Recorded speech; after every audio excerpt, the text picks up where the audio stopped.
nous pourrions nous rapprocher de la découverte d'une planète énorme et glacée par-delà l'orbite de Neptune. Et désolé, Pluton, ce n'est toujours pas toi.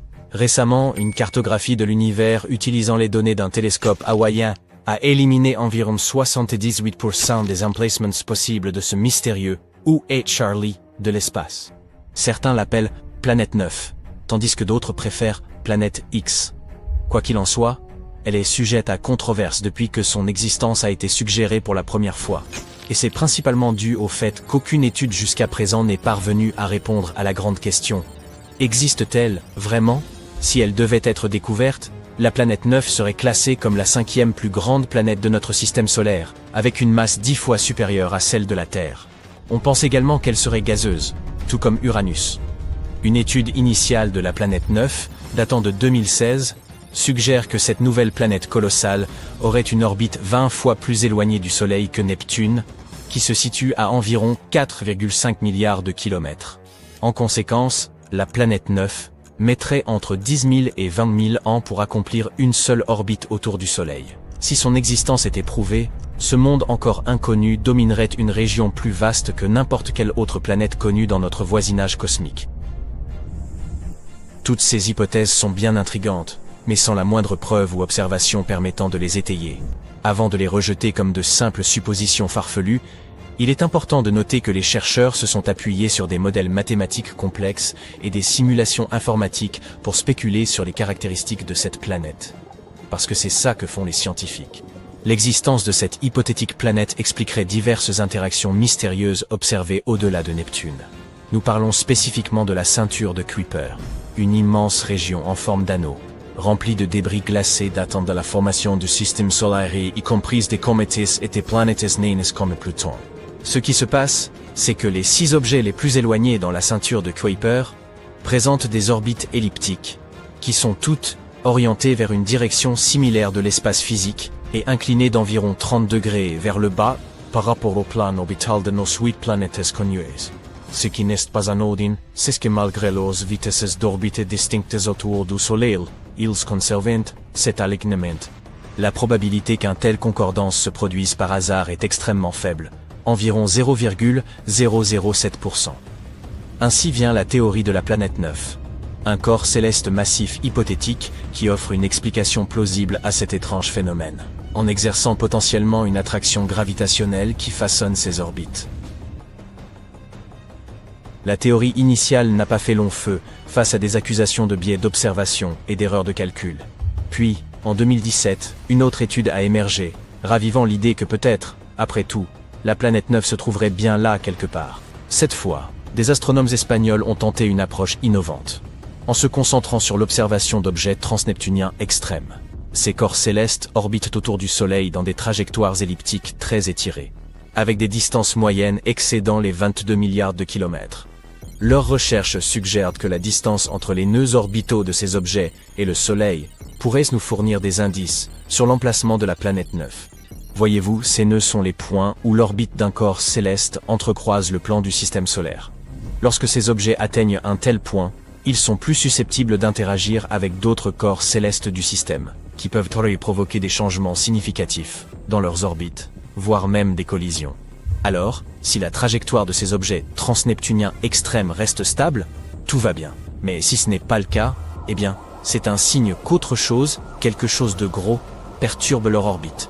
Et c'est exactement ce que cette étude a découvert. Il y a quelque chose d'invisible là-bas, qui dévie ces objets de leur route, et ce quelque chose pourrait être une planète 3 à 400 fois plus éloignée du Soleil que ne laisse la Terre. À ce jour, l'étude des objets transneptuniens extrêmes est la preuve la plus tangible que nous ayons de l'existence de la planète 9. Et si vous n'êtes toujours pas convaincu par cette théorie, sachez que des mouvements étranges comme ceux-ci ont déjà conduit à la découverte de planètes par le passé. Neptune, par exemple, a été repéré parce que le mouvement d'Uranus ne correspondait pas tout à fait aux prédictions de la gravité newtonienne. Mais cette déviation de son orbite pouvait s'expliquer si elle était causée par l'attraction d'une planète encore inconnue. Et c'est ainsi que nous avons découvert Neptune. Avançons jusqu'en 2021, et le débat persiste autour de la mystérieuse planète 9. Après avoir révisé quelques vieilles suppositions, Les études penchent désormais pour l'idée que cette planète accomplirait une révolution autour du Soleil tous les 7000 ans. C'est une nouvelle de taille, car cela signifie que cette planète pourrait être plus proche que nous ne le pensions, ce qui faciliterait sa détection par nos télescopes. L'étude suggère également qu'il y aurait 99% de chances pour que les orbites décalées de ces objets lointains soient toutes dues à cette planète invisible, et non pas à une simple coïncidence cosmique. À présent, les chances que cette anomalie tout entière ne relève que du hasard se trouvent nous réduites à 1 sur 250, ce qui est nettement mieux qu'une chance sur 10 000, comme en 2016. Tous ces chiffres optimistes nous ont amenés là où nous sommes aujourd'hui, à garder espoir et à développer un meilleur matériel afin de poursuivre la traque de la planète 9. Comme mentionné plus tôt, des chercheurs à Hawaï ont créé une sorte de carte au trésor, en ayant recours au télescope de relevé panoramique et à son système de réponse rapide, pour éliminer 78% de ces emplacements possibles. C'est une très bonne nouvelle, compte tenu de la difficulté qu'il y a à trouver une aiguille planétaire dans une botte de foin cosmique. Mais malheureusement, la planète 9 demeure insaisissable dans les confins obscurs de notre système solaire. Les passionnés sont toujours convaincus de son existence, et pensent que ce n'est plus qu'une question de temps avant que nous ne célébrions la découverte d'une nouvelle voisine.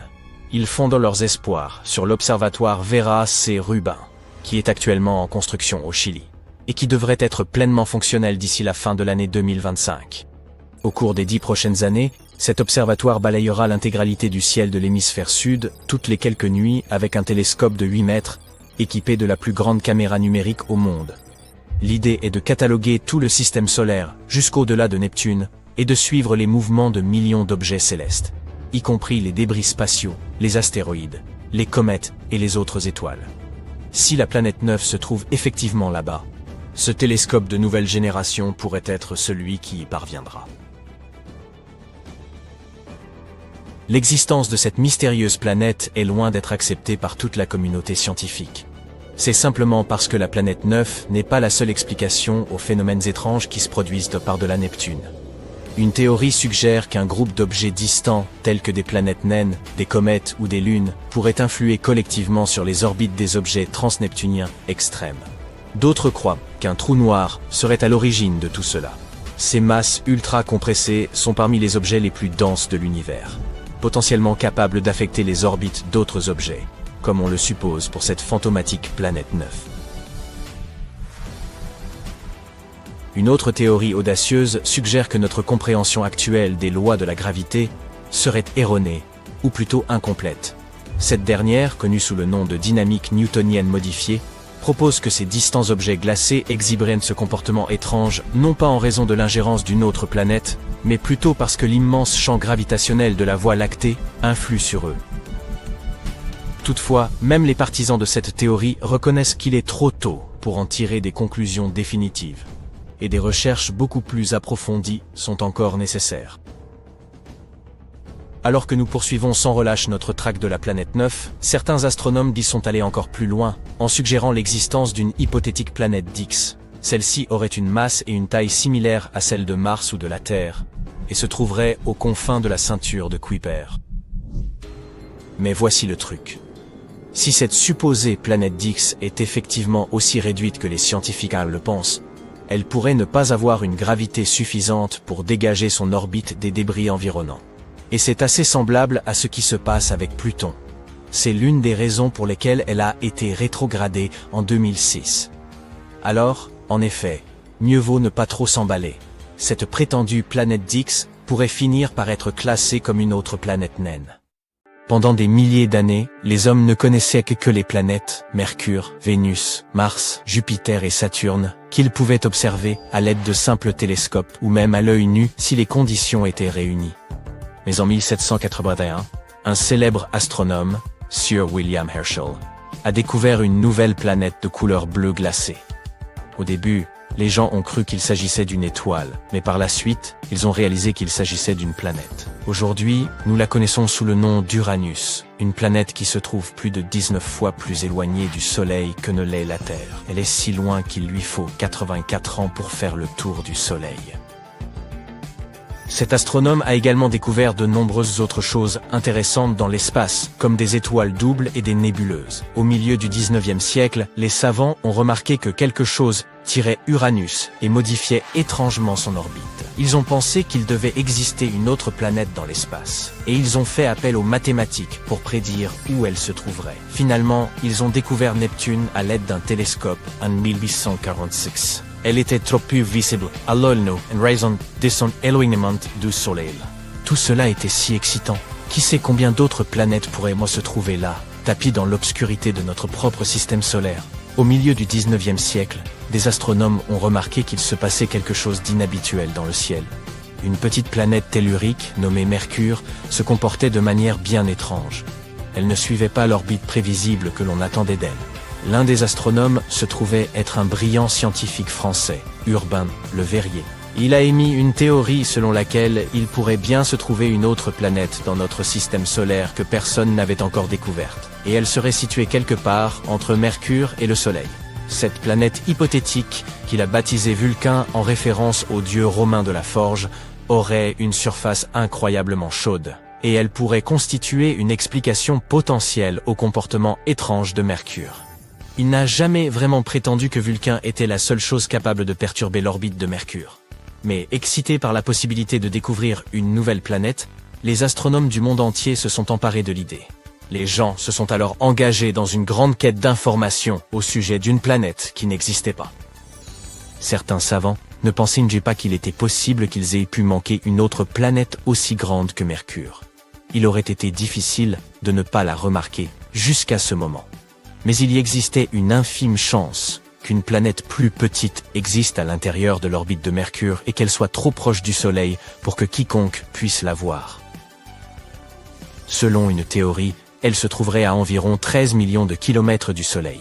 Mercure est la planète dont l'orbite est la plus excentrique de notre système stellaire, mais le point le plus proche du Soleil est d'environ 28,5 millions de kilomètres. Vulcain se trouverait donc à moins de la moitié de cette distance. Si cette planète existait, elle orbiterait autour du Soleil tous les 19 jours et 17 heures, et sa trajectoire serait inclinée d'environ 12 degrés par rapport à celle des autres planètes de notre système solaire. La position de Vulcain, à son point le plus éloigné du Soleil, serait encore trop proche de celui-ci pour être vue à l'œil nu, même au crépuscule. La seule chance de voir Vulcain serait lors d'une éclipse solaire, ou lorsqu'elle passerait elle-même devant l'astre, ce qui, selon cette théorie, se produirait 2 à 4 fois par an. Selon cette même théorie, la mystérieuse planète était si proche du Soleil qu'elle ne pouvait être vue que lors d'une éclipse solaire totale, lorsque la Lune bloquait l'aveuglement du Soleil. Ainsi, à chaque éclipse, les astronomes scrutaient le Soleil dans l'espoir d'apercevoir Vulcain. Ils ont eu beau essayer, mais quoi qu'ils fassent, ils n'ont jamais pu trouver cette mystérieuse planète. Certains astronomes affirmaient l'avoir repérée lors d'éclipses, mais personne n'a jamais pu le confirmer ou en apporter la preuve.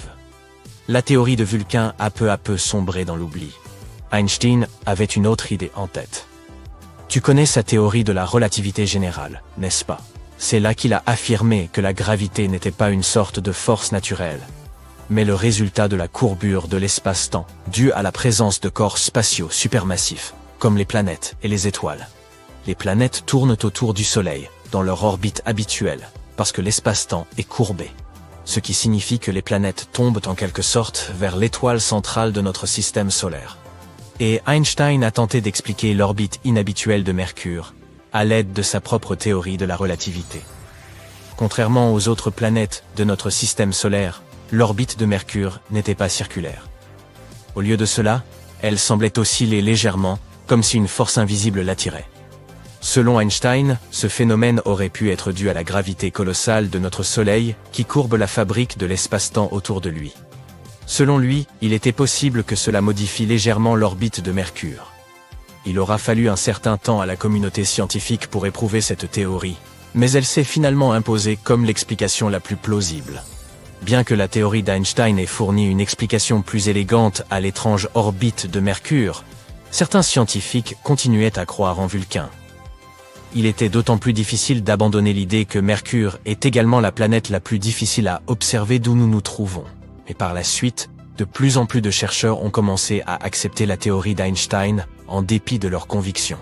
Puis, ils ont attendu une éclipse solaire totale, afin de tester la théorie de la relativité d'Einstein et non plus à cause de Vulcain.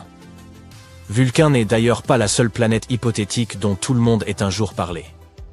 Depuis l'ère moderne, certains estiment qu'une planète mystérieuse pourrait se tapir dans la partie extérieure de notre système solaire. Mais celle-ci a plus de chances d'exister. Personne ne l'a encore observée directement, mais des simulations informatiques montrent que cette prétendue planète 9 ou planète X se trouverait probablement quelque part au-delà de Neptune. Neptune et la planète X pourraient être de taille similaire. Cette dernière pourrait donc être 10 fois plus massive que la Terre et orbiter autour de notre Soleil en suivant une courbe elliptique, qui serait en moyenne 20 fois plus éloignée du Soleil que Neptune. Une année pourrait y durer entre 10 000 et 20 000 années terrestres.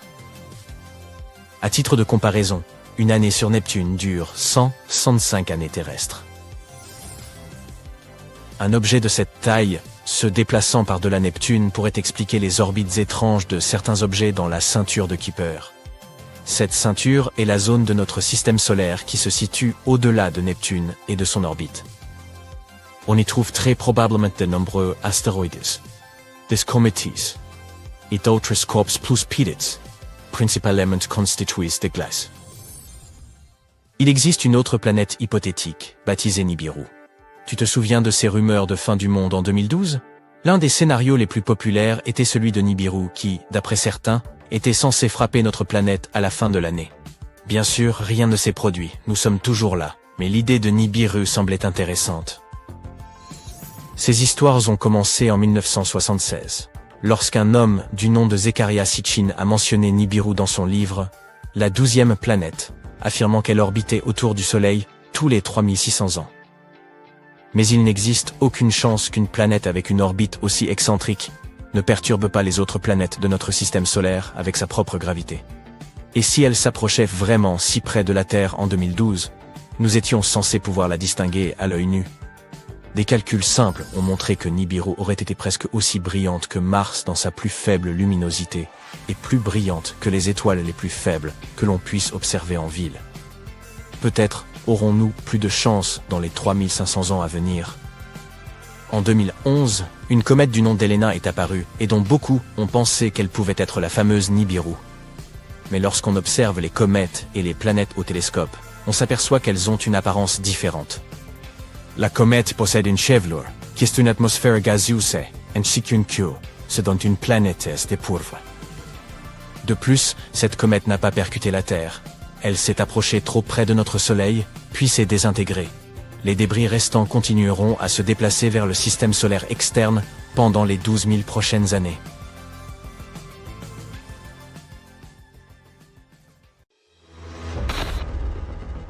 Le 23 août 2023, une date mémorable, marquée par l'atterrissage historique du vaisseau spatial indien Chandrayaan-3 sur le pôle sud de la Lune, une région qui nous est invisible depuis la Terre.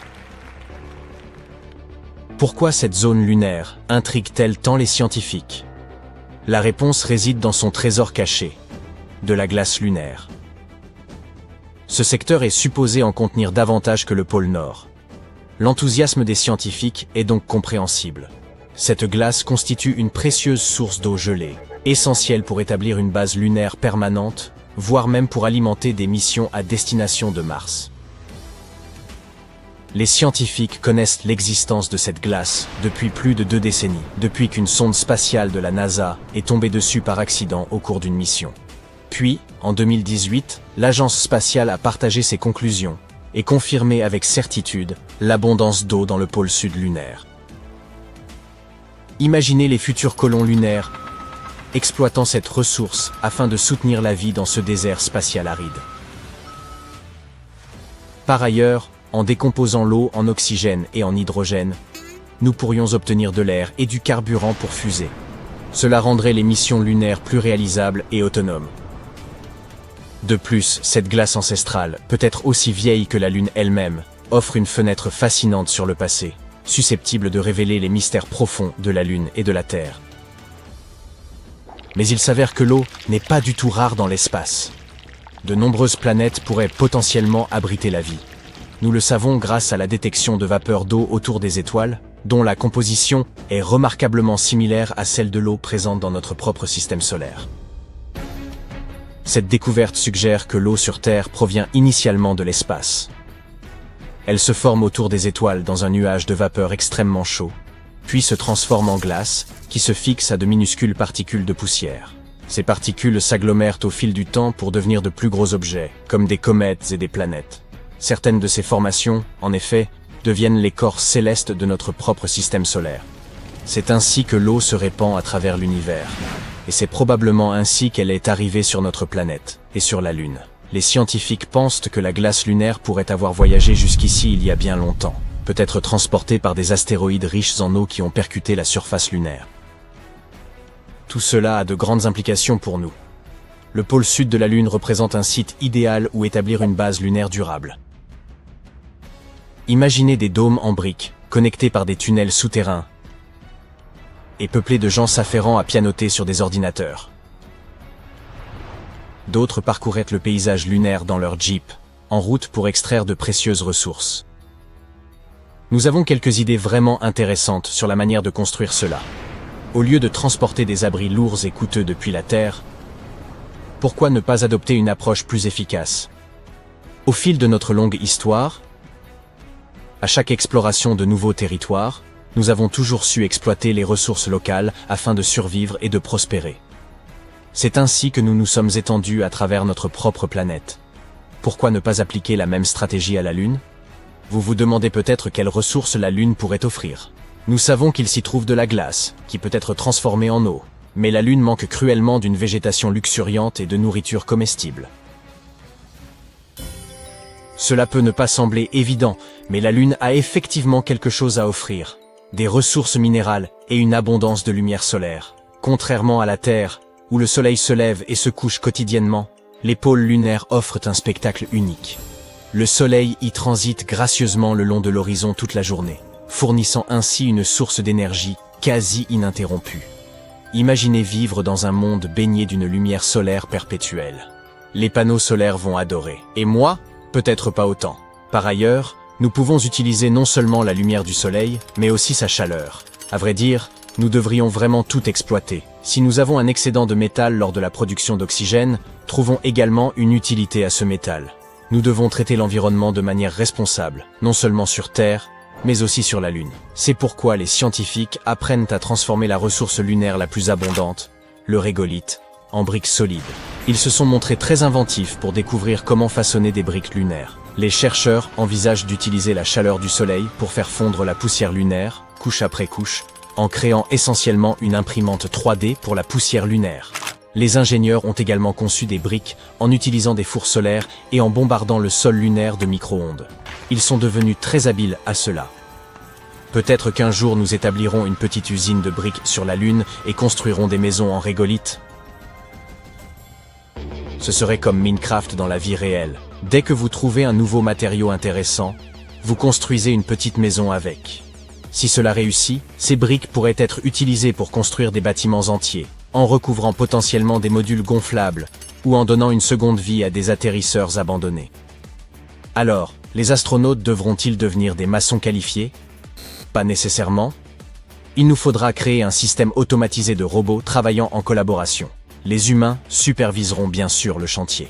En dépit de toute cette automatisation, les scientifiques estiment que vivre sur la Lune sera, eh bien, disons-le, confortable. Les plans pourraient inclure des quartiers d'habitation superposés ou des zones polyvalentes. Cependant, il y aurait également quelques défis à relever. Sur la Lune, les conditions sont extrêmement rigoureuses. Imaginez des températures brûlantes pouvant atteindre jusqu'à 100 degrés Celsius pendant la journée et chutant à un glacial moins 290 degrés la nuit. Il n'y a pas que le climat qui pose problème. La Lune est constamment exposée aux radiations solaires, aux rayons cosmiques et aux impacts de micrométéorites. Tous ces facteurs usent progressivement tout ce qui se trouve à sa surface. Un autre grand défi est la poussière lunaire. Sur la Lune, il n'y a pas d'air à respirer, et cette poussière peut causer de graves problèmes. Ce n'est pas une poussière ordinaire. Elle est extrêmement collante, et peut même provoquer des éternuements et des larmoiements chez les astronautes, comme une sorte de rhume des foins lunaires.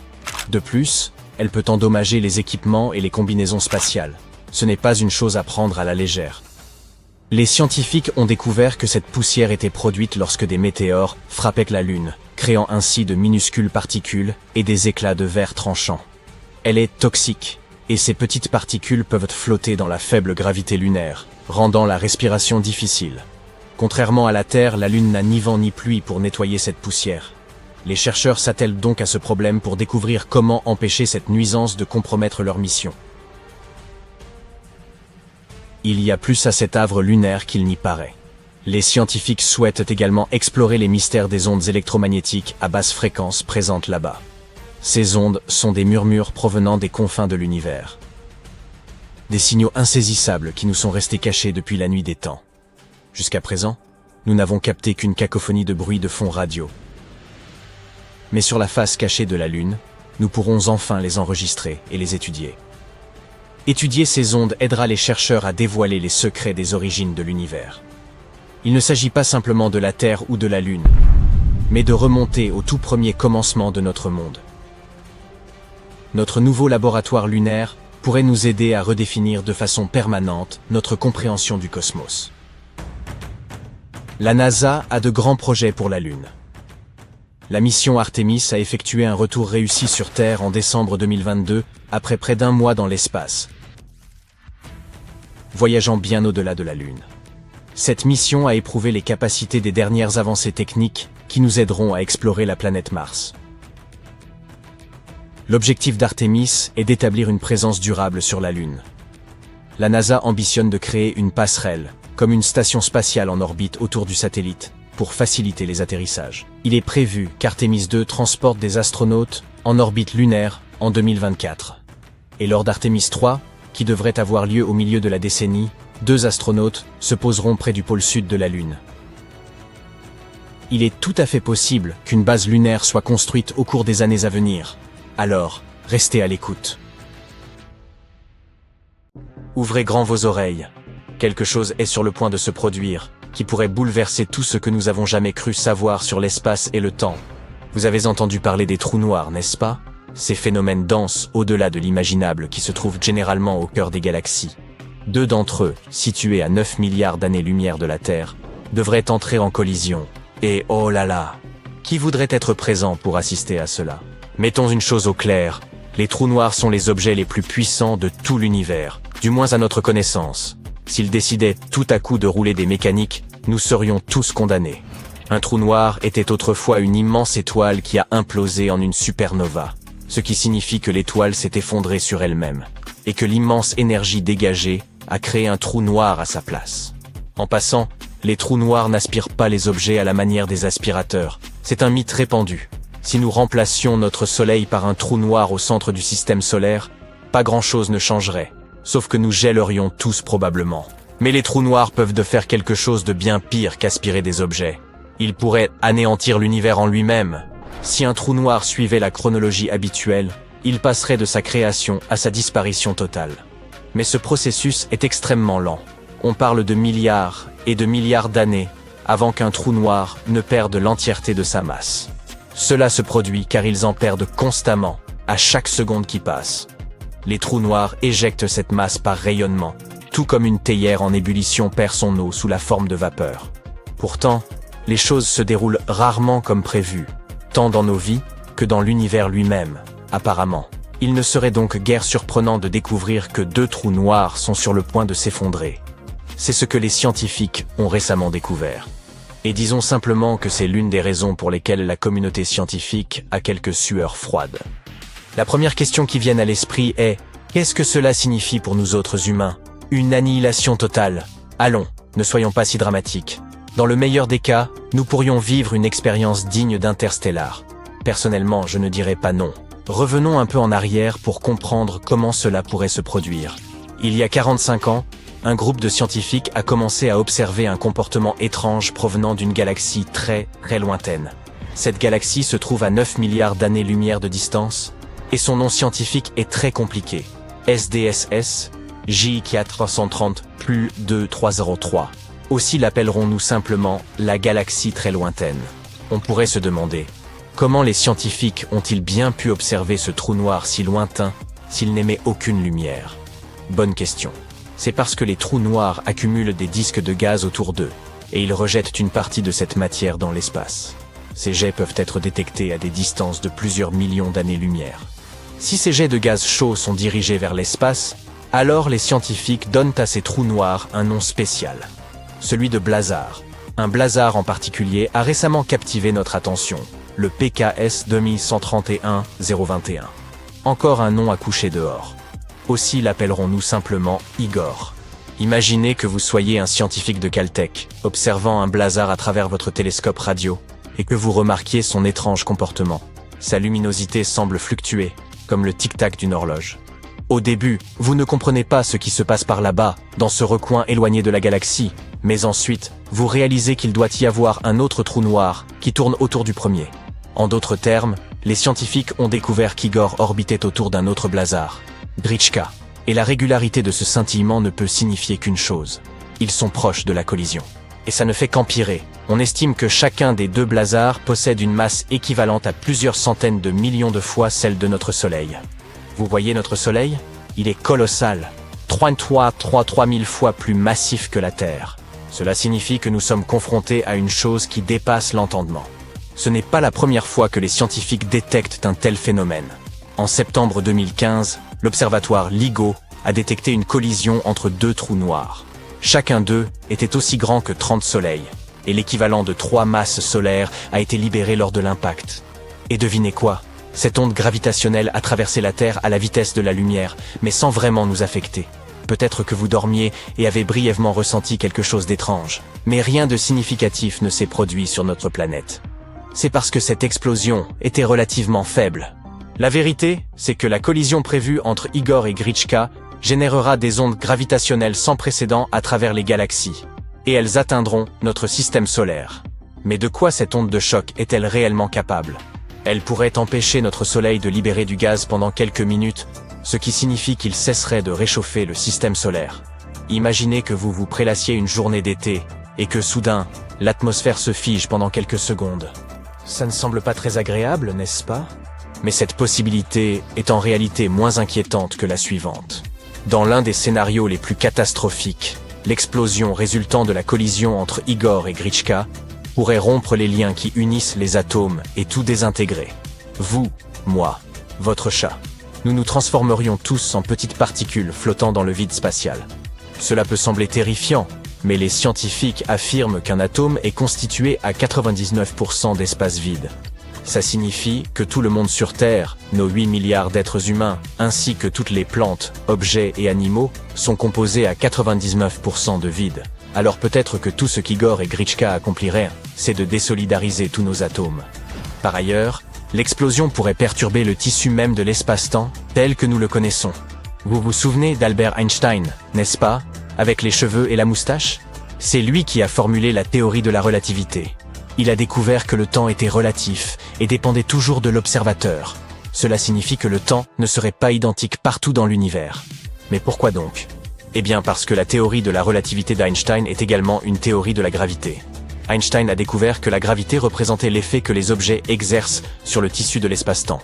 Chaque objet possédant une masse, y compris vous, moi, votre chat et notre planète, crée une distorsion ou une déformation dans le tissu de l'espace-temps qui le fait se courber. Plus cette masse est grande, plus la force gravitationnelle est importante et plus le tissu s'en trouve distordu.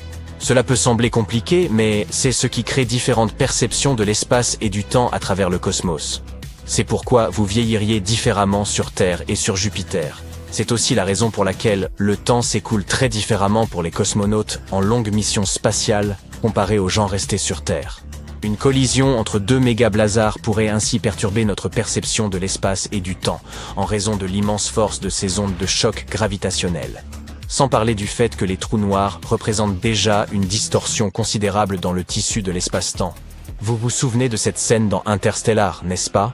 Où le personnage principal plie le continuum espace-temps au moyen d'un trou noir. Ne tentez pas cela chez vous, cependant. Pour autant que nous sachions, quiconque déciderait d'entrer dans un trou noir n'aurait aucune garantie de pouvoir un jour rentrer chez lui. Les scientifiques estiment que cette explosion de blazar se produira dans environ 1000 ans. Mais attendez une minute. S'il se trouve à 9 milliards d'années-lumière de la Terre, Cela signifie que ces deux trous noirs auraient déjà dû entrer en collision bien avant la naissance de notre système solaire et de notre planète. Voyez-vous, le système solaire est né il y a environ 4 milliards d'années. Et comme il nous faut 9 milliards d'années pour recevoir la lumière émise par les blazars en premier lieu, cela veut dire que la collision des deux blazars s'est déjà produite et que ses effets atteindront la Terre dans 1000 ans. Cela signifie que les ondes de choc traversent. Écoutez ça, les pieuvres sont des visiteurs de l'espace. Voici comment cela se serait produit. Des œufs de pieuvres conservés dans la glace de corps spatiaux se seraient un jour écrasés sur la Terre. Ils auraient ensuite mélangé leurs informations génétiques à celles qui existaient déjà sur notre planète. Et voilà, les pieuvres étaient nées. Il est peut-être exagéré de prétendre que les pieuvres, très intelligentes, sont des êtres extraterrestres. Mais l'idée est basée sur une théorie qui existe depuis la Grèce antique, connue sous le nom de panspermie. La panspermie est une hypothèse selon laquelle la vie existe partout dans l'univers, et pas seulement sur les planètes. Ainsi, la poussière spatiale, les astéroïdes et même les engins spatiaux transportent tous un peu de vie à leur surface. Et en traversant la galaxie, ils disséminent la vie. Ce courant de pensée a fait polémique, car il va à l'encontre de l'idée que toute la vie est née ici même, sur notre planète. Mais si cette nouvelle théorie de la pieuvre est intéressante, elle n'apporte pas grand-chose à la recherche de la vie sur d'autres planètes. Elle est trop hypothétique. Les pieuvres sont en fait incroyablement anciennes. Le plus ancien fossile connu appartient à un animal qui vivait il y a près de 300 millions d'années. Précisons que c'était avant que nos amis les dinosaures ne parcourent la Terre. Et ce n'est pas tout. Les bras des pieuvres ont chacun leur cerveau. En effet, les 2/3 de leurs neurones se trouvent dans leurs bras et non dans leur tête. Cela signifie que leurs bras peuvent résoudre le problème de l'ouverture d'un coquillage pendant que leur propriétaire s'occupe d'autre chose. Du multitâche niveau ninja. Par ailleurs, comme les chimpanzés et les dauphins, les pieuvres sont capables de manœuvrer des outils, par exemple en ramassant de vieux coquillages et en les utilisant comme abri. Bien sûr, les humains sont les animaux les plus intelligents. C'est en tout cas leur avis. Mais n'accordons pas suffisamment de crédit aux cochons. Les cochons sont super intelligents. Ils peuvent de même jouer à des jeux vidéo.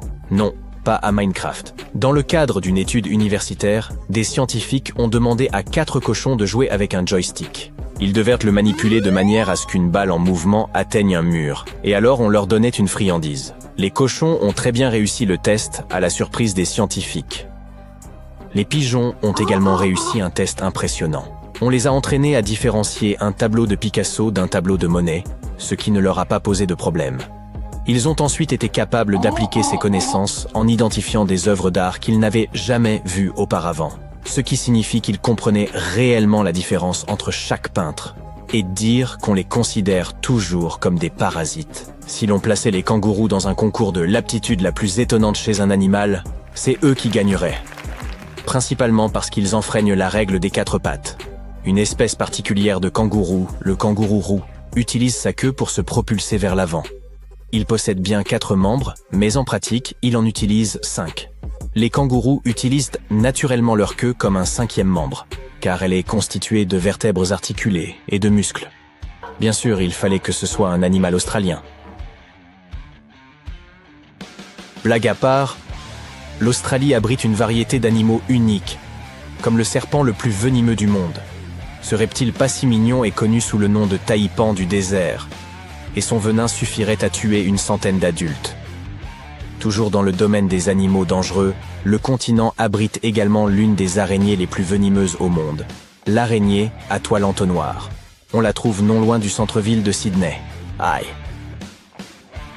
La petite sirène nous a peut-être montré qu'il fait bon vivre sous la mer, mais elle n'a rien dit des mœurs bizarres de la baudroie. Les baudroies sont des poissons dotés d'un énorme nez en forme de fouet relié à la partie frontale de leur corps. On dirait qu'ils portent toujours une lanterne devant eux, sauf que la lumière de cette petite lanterne est une bioluminescence.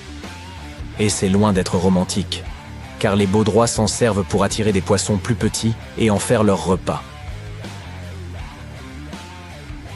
C'est en 1999 que des scientifiques ont découvert que ces petits êtres passèrent la majeure partie de leur vie la tête en bas. Ils n'avaient jamais rien vu de tel.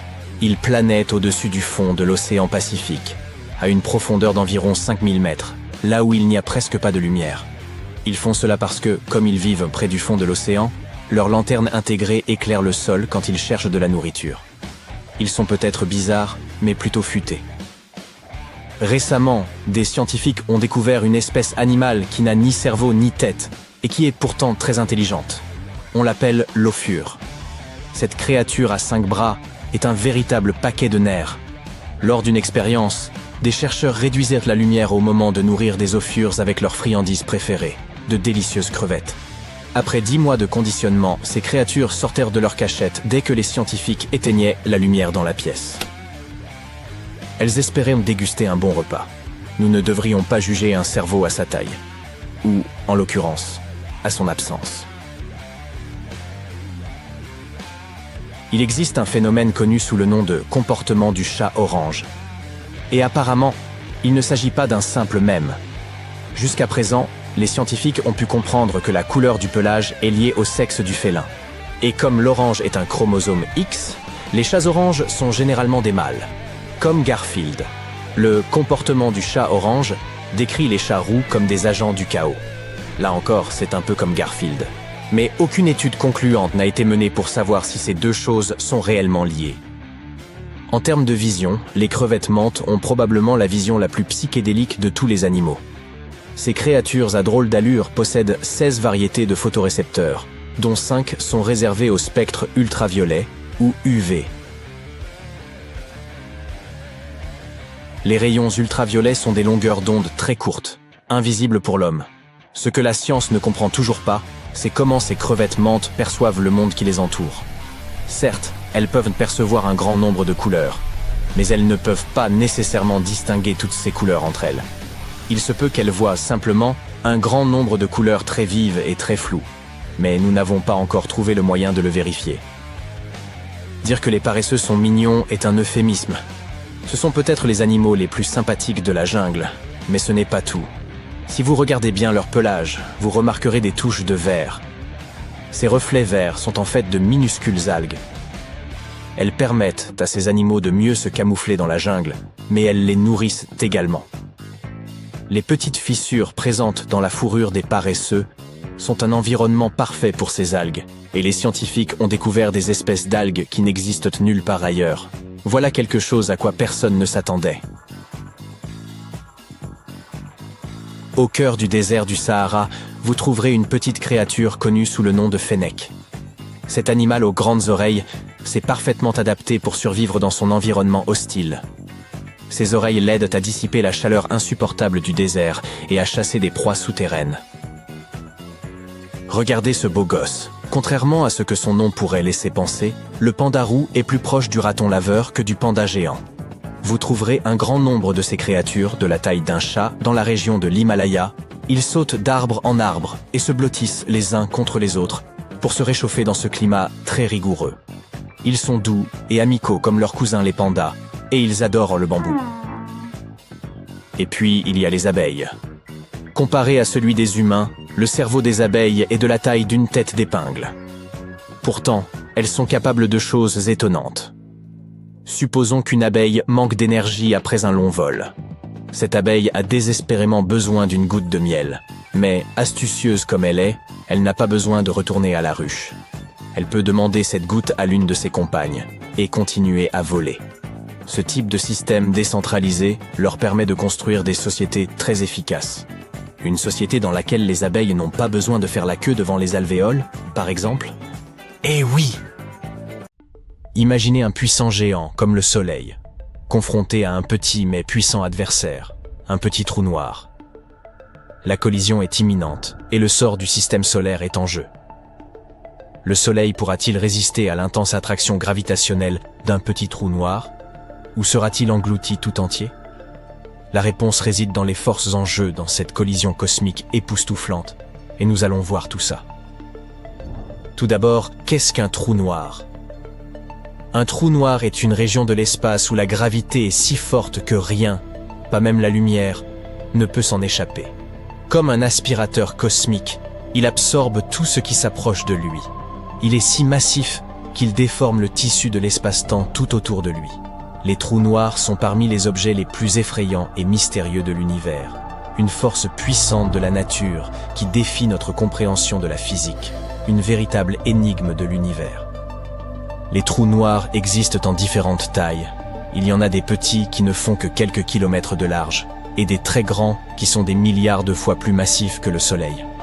La plupart se forment suite à l'effondrement d'étoiles massives. Une fois le trou noir formé, il commence à grandir en dévorant tout sur son passage. Et si deux trous noirs ou plus entrent en collision, ils peuvent fusionner en un monstre cosmique énorme. Mais qu'en est-il des plus petits? Les plus petites trous noirs connus portent le nom de trous noirs stellaires. C'est un type de trou noir qui pèse entre 3 et 10 masses solaires, tout en étant minuscule. C'est comme si l'on prenait toute la matière du système solaire et qu'on la comprimait dans un espace de la taille de New York. Voilà ce qu'on considère comme très petit. À titre de comparaison, les trous noirs dits intermédiaires pèsent entre 100 et 1000 masses solaires. Et les trous noirs supermassifs ont une masse égale à des milliards de soleils. Et sont incroyablement grands. Ainsi, les trous noirs stellaires ne sont rien comparés à ces monstres. Imaginez une étoile massive, plus grande que notre Soleil, avec un cœur composé de combustible nucléaire et brillant de 1000 feux et à haute température. Cependant, à mesure que l'étoile consomme son carburant, la gravité prend le dessus et commence à comprimer l'étoile. Plus elle la comprime, plus sa température augmente. Jusqu'à ce que le noyau de l'étoile atteigne une température de plusieurs milliards de degrés. Enfin, le noyau s'effondre sous l'effet de sa propre gravité. Cela crée une explosion immense, une supernova. Cet effondrement crée une singularité, soit un point de densité et de gravité infinie. Ce point est entouré par un horizon des événements. La frontière invisible au-delà de laquelle rien, y compris la lumière, ne peut s'échapper. Et juste comme ça, voilà. Un trou noir stellaire est né. Plutôt impressionnant, n'est-ce pas? Les trous noirs stellaires sont les trous noirs les plus courants que nous connaissons. On trouve ces gars-là un peu partout dans notre galaxie. Alors, quelles sont les chances qu'un de ces petits monstres vienne embêter notre Soleil? Et dans ce cas, que nous arrivera-t-il? Eh bien, en réalité, la probabilité que le Soleil entre en collision avec un trou noir est incroyablement faible. C'est même presque impossible. Bien que les trous noirs stellaires soient dans le type de trou noir le plus courant dans notre univers, ils ne sont pas du tout communs. La probabilité que le Soleil et un trou noir se croisent est si rare que vous auriez plus de chances de gagner au loto 2 fois de suite, et ce serait beaucoup moins agréable. À l'heure actuelle, le trou noir le plus proche de notre système solaire est Gaïa BH1. Il est environ 10 fois plus lourd que notre Soleil, et il se trouve à environ 1600 années-lumière de nous, ce qui représente pas mal de chemin. On peut donc dire que notre Soleil n'a pas grand-chose à craindre, mais il ne faut jamais dire jamais, n'est-ce pas? Comme avec n'importe quel événement astronomique, nous devons comprendre les différentes manières dont quelque chose comme cela pourrait se produire. Par exemple, un trou noir vagabond pourrait traverser notre système solaire, comme le font régulièrement les comètes et les astéroïdes. Malheureusement, contrairement à ces objets, les trous noirs sont invisibles et ne peuvent être détectés que par leur attraction gravitationnelle. Ce n'est donc pas comme si nous verrions un grand trou noir menaçant se précipiter vers nous. Plutôt, nous ne le remarquerions que par les perturbations qu'il causerait dans les orbites des différents objets à proximité. Alors, que faire maintenant? Nous savons que le Soleil est une étoile massive et lumineuse au centre de notre système solaire. Il a environ 4,5 milliards d'années et dispose de suffisamment de carburant pour durer encore 5 milliards d'années. Cette étoile est tellement grande qu'il est même impossible de se représenter son immensité. En fait, si vous mettiez toutes les planètes de notre système solaire dedans, il resterait encore pas mal de place. Et il est tellement massif qu'il contient presque 100% de la masse totale du système solaire. Il est donc difficile d'imaginer comment un petit trou noir insignifiant, des milliers de fois plus petit que notre étoile, pourrait la dévorer. Et vous avez raison, cela n'arrivera pas. Du moins, pas complètement. Alors, imaginez qu'un trou noir solitaire arrive dans notre système solaire et commence à se rapprocher du Soleil. À mesure qu'il se rapproche, son immense gravité commence à tirer de la matière de la surface du Soleil. Le Soleil commence à s'étirer et à se déformer. On appelle ça la spaghettification. Imaginez un élastique étiré jusqu'à ce qu'il casse. C'est à peu près ce qui lui arriverait. Tous ces matériaux rassemblés forment bientôt un disque tourbillonnant autour du trou noir.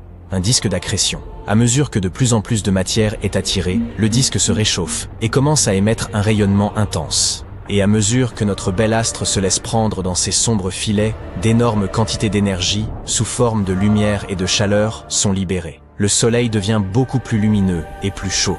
Ses couches externes se vaporisent, créant un immense nuage de gaz et de poussière qui s'étend sur de vastes étendues. Un vrai feu d'artifice cosmique, mais avec des conséquences terribles. Ce serait en effet un très impressionnant spectacle, mais nous ne serions pas là pour l'admirer. Comme vous l'avez peut-être deviné, la Terre passerait un sale quart d'heure. La radiation intense et la matière solaire provoqueraient d'immenses feux de forêt, et la chaleur intense vaporiserait les océans. Notre planète baignerait dans un flux constant de particules à haute énergie, et l'atmosphère serait ionisée. En résumé, les chances de survie de toute forme de vie seraient proches de zéro. Et cette collision aurait des conséquences considérables, non seulement pour la Terre, mais pour tout le système solaire. La radiation intense et la chaleur vaporiseraient tout sur leur passage. Toutes les planètes seraient détruites. Mais le Soleil étant un objet beaucoup plus grand qu'une étoile typique, il ne se laisserait pas complètement dévorer par le trou noir. Il serait considérablement déformé et perturbé, ça oui. La gravité intense du trou noir entraînerait l'arrachement de ses couches externes, créerait une explosion massive, un événement de rupture par effet de marée.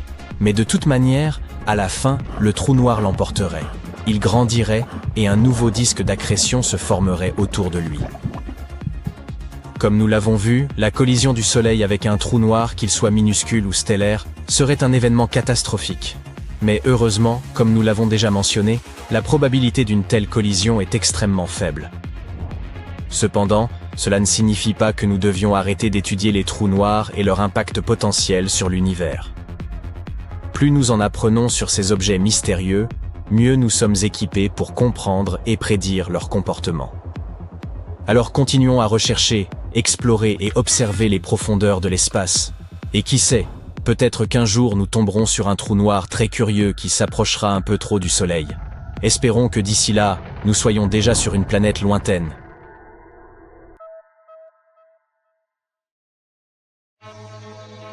L'univers est un endroit vaste, mystérieux et en constante évolution.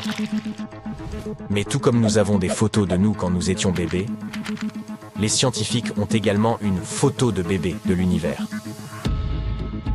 Ils ont pu remonter 14 milliards d'années dans le passé. Comment est-ce possible? Eh bien, découvrons-le. Imaginez gagner les Oscars de la science pour une image montrant l'univers tout entier à ses débuts. Des scientifiques ont réalisé cet incroyable exploit grâce à la sonde Wilkinson Microwave Anisotropy de la NASA. Pour saisir cette image, on a construit un satellite ultra sophistiqué avant de l'envoyer dans l'espace pour recueillir une quantité faramineuse de données sur l'univers.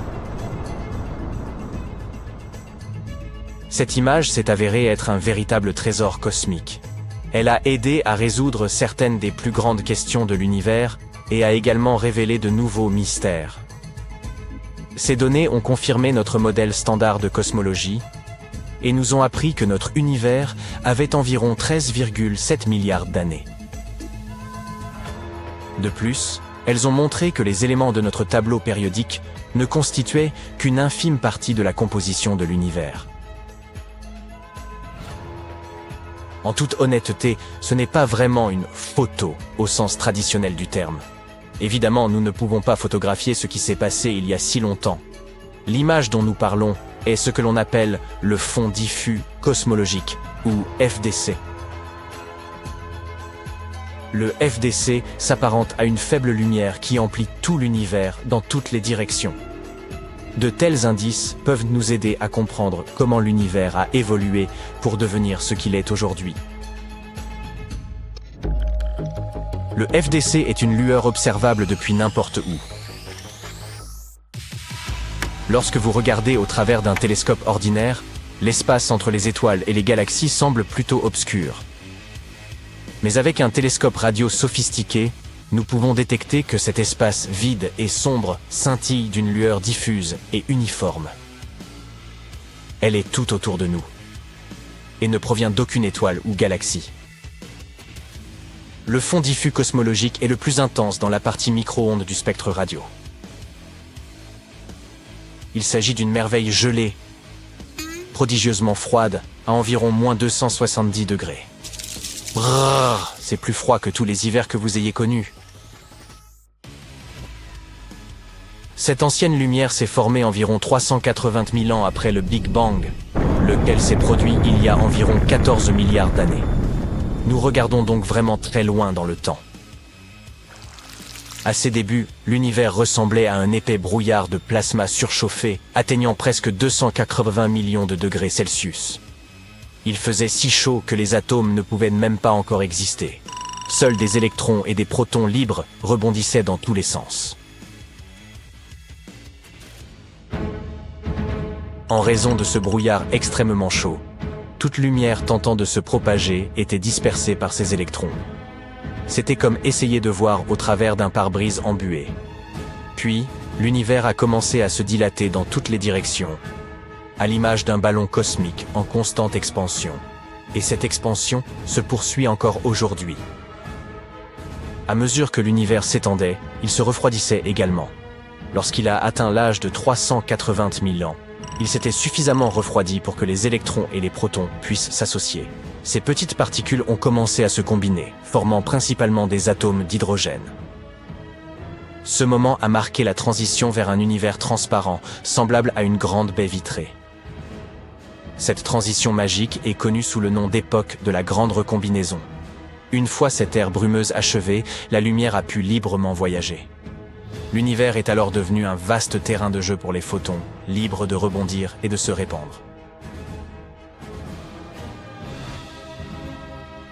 Comme vous le savez, la lumière possède une vitesse fixe, 300 000 km par seconde. Et il faut du temps pour que la lumière provenant d'endroits lointains nous atteigne. Ainsi, le FDC représente-t-il la lumière la plus ancienne de l'univers ? C'est comme une capture du moment où l'univers commençait tout juste à devenir clair et transparent. En voyageant à travers l'espace, cette lumière a connu de nombreuses péripéties, telles que la formation des étoiles et des galaxies. En chemin, elle a perdu de l'énergie et s'est transformée en micro-ondes, invisibles à nos yeux, mais détectables au moyen d'instruments spéciaux. Par ailleurs, certains éléments perturbateurs peuvent altérer les données, comme les amas galactiques, par exemple. Ce sont de grands groupes de galaxies qui se rassemblent dans l'espace. Lorsque la lumière ancienne du fond diffus cosmologique les traverse, ces amas déforment sa trajectoire, comme si l'on renversait de l'encre sur un précieux manuscrit ancien. Les scientifiques doivent donc inventer de nouvelles techniques et utiliser des ordinateurs de pointe pour voir à travers ce désordre et décoder correctement les informations. Pour toutes ces raisons, le FDC n'est pas parfaitement uniforme. Il présente des motifs et de petites irrégularités. Ces schémas uniques s'ils sont comparables à l'empreinte digitale de l'univers. Les scientifiques utilisent des outils sophistiqués tels que le satellite Cosmic Background Explorer et la sonde Wilkinson Microwave Anisotropy pour étudier ces motifs. Le premier, qui est notre caméra cosmique, a produit la première carte du ciel en micro-ondes entre 1989 et 1993. Pourquoi l'étudions-nous ? Eh bien, parce que le fond diffus peut nous en révéler beaucoup sur l'univers primitif. Son expansion, la quantité de matière normale et de matière noire qu'il contenait alors, la forme globale de l'univers, et bien d'autres choses encore. En somme, nous jouons les détectives cosmiques, en tentant de déchiffrer les mystères de notre monde à travers de petits indices et autres empreintes. Quels sont les résultats de ces recherches ? Eh bien, des outils impressionnants comme la sonde Wilkinson nous ont permis de découvrir des faits étonnants. Par exemple, nous avons appris que nous ne pouvions en réalité observer que 5% de l'univers. Vous pouvez visualiser l'univers comme une immense tarte cosmique. Les chercheurs ont découvert que 68% de cette tarte était composée de ce que l'on appelle l'énergie sombre, et 27% de matière noire. Seul un maigre 5% est constitué de matière ordinaire, celle que nous, les humains, pouvons percevoir. Ainsi, la majorité de l'univers nous est proprement inconcevable. Nous avons également découvert ce qui s'était passé au début de l'univers. Imaginez-le juste après le Big Bang. Il était extrêmement réduit, plus petit encore qu'un proton. Et tout ce que nous voyons aujourd'hui était comprimé dans cet espace minuscule. Les règles de la mécanique quantique, permettant des phénomènes étranges et imprévisibles, étaient alors à l'œuvre. La matière et l'énergie se comportaient étrangement, apparaissant et disparaissant tour à tour.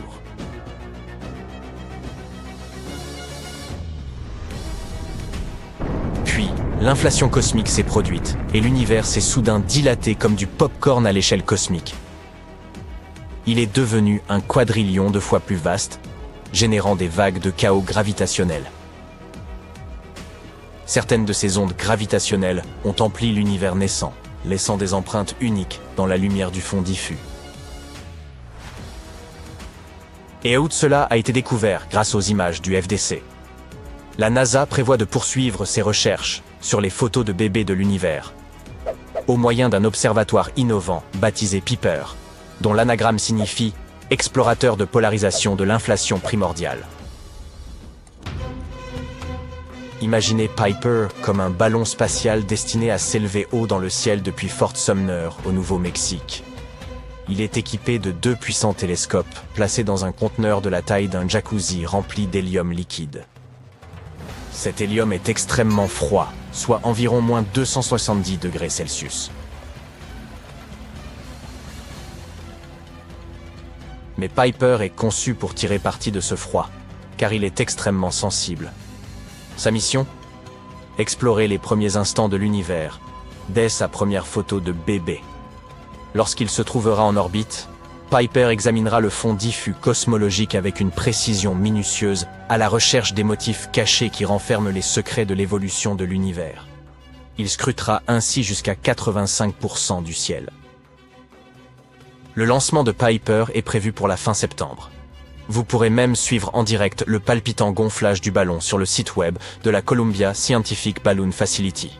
Ce sera sans doute une aventure extraordinaire. Ainsi, le fond diffus cosmologique est-elle un compteur voyageant dans le temps pour nous offrir de précieux indices sur le passé fascinant de l'univers. N'est-ce pas formidable ? L'espace regorge de surprises, et il en reste tant à découvrir. Gardez les yeux braqués sur les étoiles. Et qui sait quelles autres merveilles nous attendent. Les anneaux emblématiques de Saturne vont disparaître en moins de 2 ans. Bientôt, nous ne pourrons plus voir la grande tache rouge de Jupiter. L'atmosphère de Pluton pourrait disparaître à tout moment, et l'univers lui-même pourrait être en train de s'évaporer lentement. Mais laissez-moi commencer par le début. Les anneaux de Saturne ne disparaîtront pas pour toujours, du moins pas dans un avenir proche.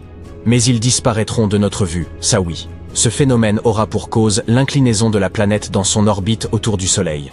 En conséquence, les anneaux spectaculaires qui ornent cette géante gazeuse deviendront invisibles aux amateurs d'astronomie dès 2025. Cette disparition scandaleuse va se produire parce que les minces anneaux de Saturne vont se déplacer. C'est comme quand on tient une feuille de papier à l'horizontale, parallèle au sol. On ne voit alors plus que son bord. Voilà ce qui est en train de se passer avec les anneaux de cette grande planète. Au fur et à mesure que les saisons progressent, au lieu que le côté sud des anneaux s'incline vers nous, nous commençons à voir leur côté nord. Après ça, la planète s'incline de nouveau et dévoile une fois de plus le côté sud. Une telle traversée du plan des anneaux se produit tous les 15 ans, lorsque notre planète passe dans le plan des anneaux de la géante gazeuse. La dernière fois que ce phénomène s'est produit, c'était en 2009. Par la suite, les anneaux sont peu à peu redevenus visibles pendant plusieurs mois. Cette fois-ci, les anneaux disparaîtront en mars 2025, puis reparaîtront lentement pour disparaître à nouveau en novembre de la même année. Peu après, les anneaux seront à nouveau visibles, d'abord par les plus grands télescopes, puis par tout le monde. Mais dans un avenir plus lointain, ces anneaux pourraient cesser d'exister définitivement. Des astronomes ont affirmé que les anneaux de Saturne, qui sont principalement composés de glace et de poussière rocailleuse provenant d'astéroïdes pulvérisés, sont plus jeunes que nous le pensions. Ils perdent chaque seconde des tonnes et des tonnes de masse. Et il est probable qu'ils disparaissent complètement d'ici quelques centaines de millions d'années, tout au plus. Passons maintenant à la grande tache rouge de Jupiter. Cette immense tempête pourrait s'arrêter de faire rage dans les 20 prochaines années. Cette tempête est plus grande que notre planète entière. Elle a été repérée pour la première fois en 1830. Mais des observations datant des années 1600 mentionnaient déjà la présence d'une tache géante sur Jupiter. S'il s'agit de la même grande tache rouge, on peut dire que la tempête sévit depuis des siècles. Si le tourbillon de la tempête est resté aussi puissant, c'est grâce au courant jet de Jupiter, d'une vitesse de 4 à 600 km/h. Mais comme toute tempête, la grande tache rouge ne peut pas continuer à souffler éternellement. Elle se rétrécit depuis un bon moment. D'ici 1 ou 2 décennies, on prévoit qu'elle se transformera en GCR, ou Grand Cercle Rouge. Et qui sait, peut-être se transformera-t-elle plus tard en GSM, ou Grand Souvenir Rouge. À la fin des années 1980, la tempête mesurait plus de 56 000 km de diamètre, soit 4 fois le diamètre de la Terre. Mais lorsque Voyager 2 a survolé Jupiter en 1979, la tempête avait déjà diminué de près de 2 fois sa taille initiale. Et cette réduction se poursuit. En 2017, la GTR s'étendait sur un peu plus de 16 300 km de large, soit moins de 1,3 fois le diamètre de la Terre. Continuons. L'atmosphère de Pluton est en train de subir une étrange transformation. Cette planète naine glacée, située à plus de 4 milliards de kilomètres de la Terre dans la région de la ceinture de Kuiper, a attiré l'attention des astronomes en 2018 lorsqu'elle est passée devant une étoile. Avec une source de lumière aussi puissante éclairant Pluton, les chercheurs ont pu examiner la planète naine et son atmosphère. Ils sont parvenus à une conclusion choquante. L'atmosphère de Pluton se recongèle à sa surface. La planète devient de plus en plus froide. Les astronomes ont utilisé plusieurs télescopes situés en différents points des États-Unis et du Mexique pour observer Pluton et sa fine atmosphère, principalement composée d'azote. Cette atmosphère est alimentée par la pression de vapeur de glace à la surface de la planète naine. Depuis environ 25 ans, Pluton s'éloigne du Soleil. La température à sa surface baisse progressivement. Pluton est actuellement très loin de notre étoile. Mais elle finira par s'en rapprocher. Son orbite est incroyablement vaste. Outre la grande tache rouge de Jupiter, les anneaux de Saturne et l'atmosphère de Pluton, nous perdons aussi des étoiles. Mais les étoiles ne disparaissent pas, n'est-ce pas? Pendant des milliers d'années, les scientifiques ont cru que les lumières dans le ciel étaient fixes et immuables. Même après avoir réalisé qu'il s'agissait d'objets physiques, comme notre Soleil, ils restaient persuadés que les étoiles ne changeaient que sur des périodes longues de millions, voire de milliards d'années. En réalité, les étoiles les plus massives, qui peuvent être des centaines de fois plus lourdes que le Soleil, peuvent subir des événements catastrophiques soudains. Par exemple, lorsqu'elles atteignent la fin de leur vie, elles se consument dans des explosions immenses, les supernovas, qui brillent pendant des mois et sont visibles sur des centaines de millions d'années-lumière. Mais il y a des étoiles qui semblent disparaître comme par enchantement. Cela devrait être impossible.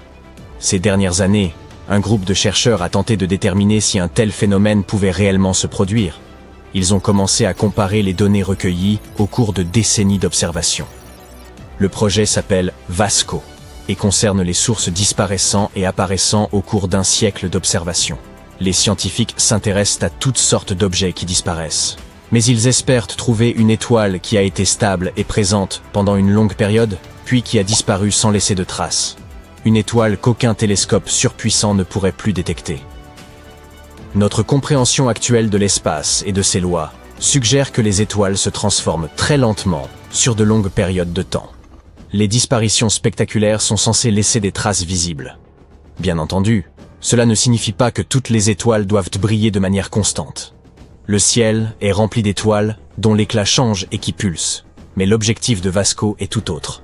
Les chercheurs veulent trouver une étoile qui passe d'une luminosité constante à une disparition totale.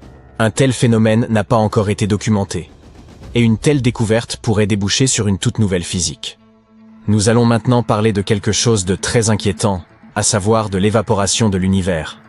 Selon une célèbre théorie proposée par Stephen Hawking, les trous noirs, les objets les plus denses de l'univers, s'évaporent avec le temps. Ils perdent de leur masse sous la forme d'un étrange rayonnement. Mais une nouvelle étude affirme que le rayonnement de Hawking, ou quelque chose de très similaire, pourrait ne pas être limité aux trous noirs. Il est probable qu'il soit présent partout, ce qui pourrait signifier que l'univers lui-même s'évapore lentement sous nos yeux. Personne n'a jamais observé le rayonnement de Hawking, mais les théories et les expériences suggèrent qu'il peut exister. Voyons comment ça fonctionne.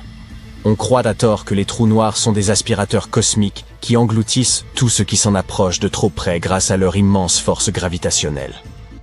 En réalité, les trous noirs n'ont pas plus de gravité que n'importe quel autre corps de masse similaire.